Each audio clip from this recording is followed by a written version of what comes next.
Have you ever sent a message and watched the seen notification appear, but no reply came?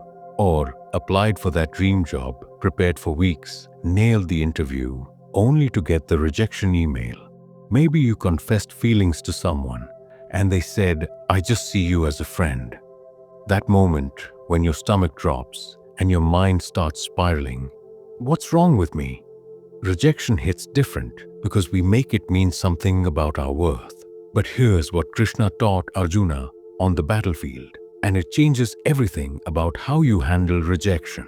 We take rejection personally because we think we control outcomes. You worked hard on that project, so obviously you should get promoted. You were kind to them, so obviously they should like you back. You gave your best effort, so obviously you should succeed. But Krishna drops this truth in chapter 2, verse 47 of the Bhagavad Gita. You have a right to perform your prescribed duties, but never to the fruits of action. Think about what that really means. You control your effort. You don't control their response. You control your application. You don't control their hiring decision. You control your confession. You don't control their feelings. When rejection happens, your brain immediately creates a story. I'm not good enough. I'm not attractive enough. I'll never succeed. But that story is fiction. The truth is simpler. They made a choice based on their needs, their timing, their perspective. It's not a referendum on your value. Here's where it gets practical.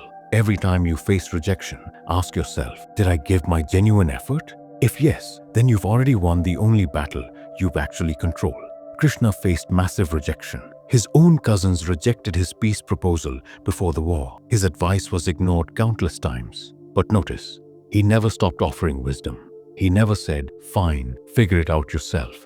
He understood something profound. Their rejection wasn't about his worth, it was about their readiness. In chapter 12, verse 13, Krishna describes the enlightened person, one who is not envious, who is a friend to all living beings, who does not think himself a possessor, who is free from false ego and equal in happiness and distress. Equal in happiness and distress. That's the key. Rejection is distress. Acceptance is happiness. When you're equal in both, neither controls you. Here's the method. When rejection hits, pause before the story begins. Don't immediately ask, "What's wrong with me?" Instead ask, "What was I trying to control that I don't actually control?" You can't control if they hire you, but you control showing up prepared. You can't control if they love you back, but you controlled being honest about your feelings. You can't control if your idea gets chosen, but you controlled presenting it with clarity. The rejection isn't about you failing. It's about the outcome not being in your hands. Once you separate your effort from their response, rejection loses its power to define you. In chapter 18, verse 14, Krishna reveals the 5 factors in any action: the body, the doer, the senses, the effort, and divine will. You're only one factor. You're important, but you're not everything. That job rejection, maybe they needed someone with different experience.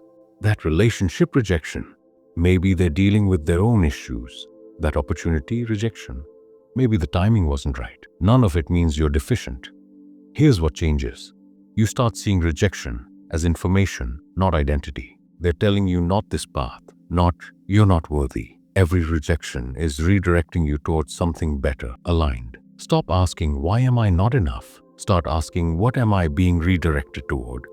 That shift transforms rejection from a crushing blow into a navigational signal. Krishna's final wisdom: surrender the outcome but never surrender the effort. Give everything to your work, your honesty, your authenticity, then release your grip on how people respond. Your worth isn't determined by who accepts you. It's inherent, unchanging, complete. If this shifted how you see rejection, comment about one rejection you're ready to release. Subscribe for more truths that rebuild your foundation. Remember, their no doesn't define your yes.